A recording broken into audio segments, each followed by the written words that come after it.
Good morning friends सकार गुरुत्वपूर्ण खबर आपण मानक स्वागत मुझे तो फ्रेंड्स प्रत्येक दिन भली बहुत गुड़ी पछा पछा खबर सहित जहाँकि पीएम किसान कालिया योजना ठू आरंभ कर राशन कार्ड ई श्रम कार्ड बड़ बड़ घोषणा यह खबर भितर रही तेणु आपण मैंने 2 मिनिट अधिक समय दे ए वीडियो को निश्चित शेष पर्यंत देखंतु कारण आज वीडियो देखापी आपन को कौन न्यूज पेपर किंबा खबर कागज देखा पड़ोनी से चलतु भाई मैंने बेसी डेरी नक भिडियो उपर नजर पकईबा तेरे नजर पकईबा पूर्व जदि आम चैनल प्रथम आसी भिडियो देखुं तेज आम चैनल को सब्सक्राइब कर पाखे घंटी चिन्ह को दबाई ऑल नोटिफिकेशन को दबाई दिंतु कारण आम जिते बेले भी भिडियो छाड़ू आपण पाखे पहुँचब सर्वप्रथमे नंबर 1 आसिला पुणी समस्त रोगी पुणी एक खुशी खबर औषध खर्च द्वारा ग्राहकों घरे खर्च वृद्धि पाइबार लगी जहाद्वारा ग्राहक मध्य समस्या पड़ुंट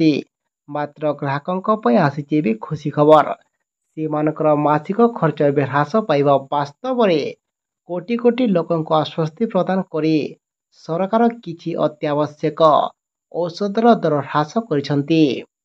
तेबे नाक कान हृदय एवं मधुमेह रोगर चिकित्सा व्यवहृत औषध गुड़िक वर्तमान कम मूल्य उपलब्ध हेब एसबु व्यतीत लोक मैंने कम मूल्य मल्टी विटामिन औषध पाइपारे मोट 54टी औषधर मूल्य ह्रास कर परवर्ती खबर समस्त रेल यात्री सरकार बड़ निष्पत्ति रेल मंत्री अश्विनी वैष्णव शनिवार बड़ घोषणा कर मात्र 2 मास भितर देश में वंदे भारत स्लीपर ट्रेन गड़ब सरकार वेटिंग अपेक्षा समस्या सह लड़िबा लगी लगातार भाव चेष्टा करुछंती एणु 60 दिन भितर यह ट्रेन चलिबो। वर्तमान पर्यंत 2टी ट्रेन प्रस्तुत होईची आगामी 6 मास भितर परीक्षण कराजिबो यापर रेल साधारण सेवा लगी लॉन्च करने आरंभ हेबो। एबे वंदे भारत स्लीपर पर 4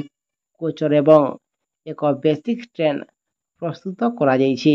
परवर्ती खबर आसिला पुणी मौसुमी को नहीं पुणी एक बड़ खबर दक्षिण पश्चिम मौसुमी वायु धीरे धीरे आगक बढ़ुची सते जेमिति एथिरे गति नाही कि शक्ति नाही। मालकानगिरी रे 4 दिन पूर्व मौसुमी पहुंची थिबा बेले किंबा थिले भी एपर्यंत यह राज्य को सब स्थान को स्पर्श करि नाही फल ग्रीष्म लहरी जारी रही। पश्चिम और आभ्यंतरीण ओडिशा रे तापमात्रा ह्रास पाउना भीषण गुलुगुली अनुभूत होउची जनजीवन अस्तव्यस्त होइची। तेबे आगको 4 ରୁ 5 दिन मौसुमी वायु अग्रसर पाग अनुकूल थिले मध्य विलंबर चली मौसुमी आज वर्षा हो पारे बोली पाणीपाग विभाग आकलन करिछि। परवर्ती खबर समस्त ओडिशावासी मुख्यमंत्री बड़ निर्देश मोहन माझी कहले 5 वर्ष रे 50 वर्षर विकास हेब दीर्घ 24 वर्ष पर शासनर परिवर्तन होइछि जो भली भाव में ओडिशार विकास सेवा कथा होइने लोकों पाखरे सेवा पहुँचवा कथा लोक मानकु सामाजिक न्याय मिलवा कथा मिली पारिला नहीं। गत दिन में लोक माने बहुत कष्ट पाइथिले एही लंबा समय मध्य लोक माने मुख्यमंत्री को भेटिबा सह देखा करबा सब भितरे किंबा यही सब बहुत परिमाण कमी जाइथिला लोक मानकु सीधा सलख भेटु नथिले एबे परिवर्तन होइछि लोक माने चाहुछंती लोक मुख्यमंत्री को भेटिबा दरकार आउ मु मध्य लोक मानकु मध्य भेटिबाकु चाहुची बोली से सूचना प्रदान करिसंती। परवर्ती खबर आसिला पुणी समस्त मोबाइल ग्राहकों पुणी एक बड़ खबर स्मार्टफोन एवं इंटरनेट व्यवहार साइबर अपराधर भय मध्य वृद्धि पाइछि। एक अज्ञात नंबर कॉल किंबा स्मार्टफोन व्यवहारकारी बैंक अकाउंट किछि मिनिट मध्य टंका खाली होइछि। स्पाम कॉल जो स्मार्टफोन व्यवहारकारी फोन अज्ञात नंबर कॉल ग्रहण करुवा किंबा करने द्विधा करिथांती किछि उपभोक्ता अज्ञात नंबर कॉल ग्रहण करती नहीं। एभली स्थिति में स्मार्टफोन व्यवहारकारी निज भय जो एपरी गुरुत्वपूर्ण कार्यर कॉल ग्रहण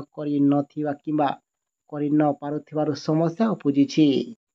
तेबे स्पाम कॉल करुवा लोकों विरोध में कार्यानुष्ठान कड़ाकड़ी करने लगी सरकार एक मास्टर प्लान उपरे कार्य करुछंती।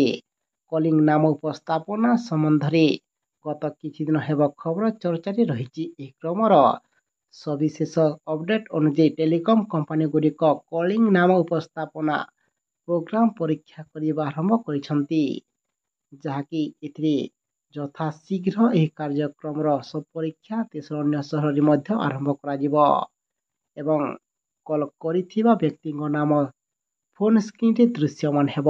କଲିଂ ନାମ ଉପସ୍ଥାପନା ଅନ୍ତର୍ଗତ ଯେତେବେଳେ ବି ସ୍ମାର୍ଟଫୋନ୍ ବ୍ୟବହାରକାରୀ ଏକ ଅଜ୍ଞାତ ନମ୍ବରରୁ କଲ୍ ପାଇବେ, ସେତେବେଳେ ସେ ତାଙ୍କ ଫୋନ୍ କିମ୍ବା ଫୋନ୍ ସ୍କ୍ରିନ୍ରେ କଲର୍ଙ୍କ ନାମ ମଧ୍ୟ ଦେଖିପାରିବେ। ପରବର୍ତ୍ତୀ ଖବର ଆସିଲା ପୁଣି ସୁଭଦ୍ରା ଯୋଜନାକୁ ନେଇ ପୁଣି ଏକ ବଡ଼ ଖବର। ଦୀର୍ଘ 25 ବର୍ଷ ପରେ ବଦଳିଛନ୍ତି ଓଡ଼ିଶା ସରକାର। ନୂଆ ମୁଖ୍ୟମନ୍ତ୍ରୀ ଭାବେ ଶପଥ ନେଇଛନ୍ତି ମୋହନ ଚରଣ ମାଝୀ। ତେବେ ମୁଖ୍ୟମନ୍ତ୍ରୀ ଭାବେ ଶପଥ ନେବା ପରେ ପ୍ରଥମ କ୍ୟାବିନେଟ୍ ମୁଖ୍ୟମନ୍ତ୍ରୀ କରିଛନ୍ତି ବଡ଼ ଘୋଷଣା। ଆଗାମୀ 100 ଦିନ ଭିତରେ ରାଜ୍ୟରେ ଲାଗୁ ହେବ ସୁଭଦ୍ରା ଯୋଜନା। ତେବେ ଏହି ଯୋଜନା କ'ଣ, ଆବେଦନ ପ୍ରକ୍ରିୟା ଏବଂ ମହିଳାମାନେ କିଭଳି 50,000 ଟଙ୍କା ପାଇବେ ଏବଂ କାର୍ଯ୍ୟକାରୀ କରିବେ, ଚାଲନ୍ତୁ ଜାଣିବା। ସୁଭଦ୍ରା ଯୋଜନାରେ ଆବେଦନ ଉଭୟ ଅଫଲାଇନ୍ ଏବଂ ଅନଲାଇନ୍ ମାଧ୍ୟମରେ ହୋଇପାରିବ। ମହିଳାମାନଙ୍କୁ ସଶକ୍ତ କରିବା ଏହି ଯୋଜନାର ମୂଳ ଲକ୍ଷ୍ୟ ରହିଛି। ବିବାହିତ ମହିଳାମାନେ ଏହି ଯୋଜନାରେ 50,000 ଟଙ୍କା ପାଇପାରିବେ। 2 ବର୍ଷ ଭିତରେ ଏହାକୁ ବ୍ୟବହାର କରାଯାଇପାରିବ। ଏହି ଯୋଜନାରେ ଆବେଦନ କରିବା ପାଇଁ ଆଧାର କାର୍ଡ, ବ୍ୟାଙ୍କ ଆକାଉଣ୍ଟ, ଠିକଣା ପ୍ରମାଣପତ୍ର, mobile number, passport photo, income certificate ଏବଂ ରାସନ କାର୍ଡ ଇତ୍ୟାଦି ଆବଶ୍ୟକ। ଏବଂ ମହିଳାଙ୍କ ବୟସ 23ରୁ 59 ହୋଇଥିବା ଆବଶ୍ୟକ। ସବୁଠାରୁ ବଡ଼ କଥା ହେଉଛି ସରକାରୀ ଚାକିରି କରିଥିବା ମହିଳା ଏହି ଯୋଜନାର ଲାଭ ଉଠାଇ ପାରିବେ ନାହିଁ। ପରବର୍ତ୍ତୀ ସମୟରେ ଅଙ୍ଗନବାଡି କର୍ମୀଙ୍କୁ ମଧ୍ୟ ଏହି ଯୋଜନାରେ ସାମିଲ କରାଯିବ ବୋଲି କୁହାଯାଉଛି। ପରବର୍ତ୍ତୀ ଖବର ଆସନ୍ତା ଏହି ତାରିଖରେ ଆସିବ ପିଏମ୍ କିଷାନର 17ତମ କିସ୍ତି। ପିଏମ୍ କିଷାନ ଯୋଜନାର ହିତାଧିକାରୀଙ୍କ ପାଇଁ ଆସିଲା ଏବେ ଖୁସି ଖବର। ଆସନ୍ତା 18 ତାରିଖରେ ଚାଷୀଙ୍କ ଖାତାକୁ ଏହି ଯୋଜନାର 17ତମ କିସ୍ତି ଟଙ୍କା ପଠାଯିବ। ଏନେଇ ସାମନାକୁ ଆସିଛି ବଡ଼ ଅପଡେଟ୍। ଯଦି ଆପଣମାନେ ଏହି ଯୋଜନାର ହିତାଧିକାରୀ ଅଟନ୍ତି, ତେବେ ଆପଣଙ୍କ ପ୍ରତୀକ୍ଷା ଏବେ ଅନ୍ତ ଘଟିବାକୁ ଯାଉଛି। ଖବର ମୁତାବକ ଆସନ୍ତା 18 ତାରିଖରେ ପ୍ରଧାନମନ୍ତ୍ରୀ ମୋଦି ବାରାଣସୀ ଗସ୍ତରେ ଯିବେ। ଏହି ଅବସରରେ ସେ କିଷାନଙ୍କୁ ସମ୍ବୋଧିତ କରିବା ସହିତ ଯୋଗ୍ୟ ହିତାଧିକାରୀଙ୍କ ଆକାଉଣ୍ଟକୁ 17ତମ କିସ୍ତି ଟଙ୍କା ଟ୍ରାନ୍ସଫର କରିବେ। ଏଥିସହିତ ସେଠାରେ ପ୍ରଧାନମନ୍ତ୍ରୀ 30,000 ପ୍ରଶିକ୍ଷିତ ମହିଳା କୃଷି ମାର୍ଗଦର୍ଶକଙ୍କୁ ସାମିଲ କରିବେ। ଏହି ଅବସରରେ ବିଭିନ୍ନ ରାଜ୍ୟରୁ 20 ମିଲିୟନ କିଷାନ ଭୌତିକ ରୂପେ ଏବଂ ଭର୍ଚୁଆଲି ସାମିଲ ହେବେ। ଏହି କାର୍ଯ୍ୟକ୍ରମ ପାଇଁ ସମସ୍ତ ରାଜ୍ୟର ମୁଖ୍ୟମନ୍ତ୍ରୀମାନଙ୍କୁ ନିମନ୍ତ୍ରଣ ପଠାଯାଇଛି। ପରବର୍ତ୍ତୀ ଖବର ଏଣିକି ବନ୍ଦ ହେବନି କାଳିଆ ଯୋଜନା। ଆସିଲା ସବୁଠୁ ବଡ଼ ଖବର। ଓଡ଼ିଶାରେ ବଦଳିଛି ସରକାର। ଦୀର୍ଘ 24 ବର୍ଷର ବିଜେଡି ସରକାରକୁ ହଟାଇ ବିଜେପି ନୂଆ ସରକାର ଗଠନ କରିଛି।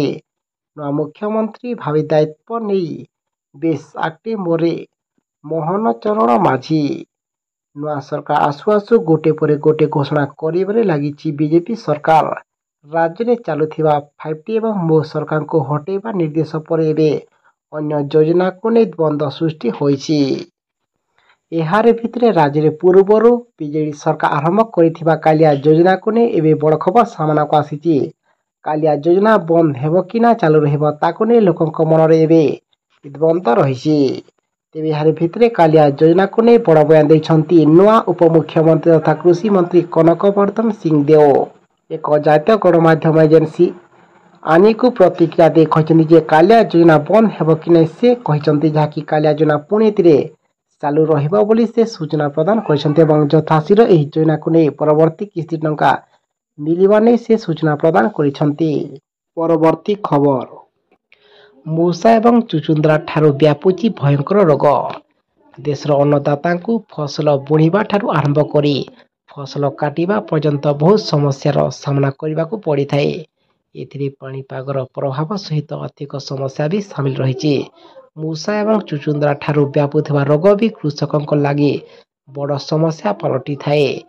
ଏଭଳି ସ୍ଥିତିରେ ସରକାରଙ୍କ ପକ୍ଷରୁ ଏକ ସଂଚାରୀ ରୋଗ ନିୟନ୍ତ୍ରଣ ଅଭିଯାନ ଆରମ୍ଭ ହୋଇଛି, ଯାହାକି ମୂଷା ଏବଂ ଚୁଚୁନ୍ଦ୍ରା ବିଲରେ ଗାତ ଖୋଲି ରହିଥାନ୍ତି। ଏମାନେ ଫସଲକୁ ବହୁ କ୍ଷତି ପହଞ୍ଚାଇଥାଏ। ତେବେ ମୂଷାଙ୍କ ଠାରୁ କେବଳ ଫସଲରୁ ନୁହେଁ, ମଣିଷରୁ ମଧ୍ୟ ବହୁତ ଗମ୍ଭୀର ରୋଗ ସଂକ୍ରମିତ ହୋଇଥାଏ।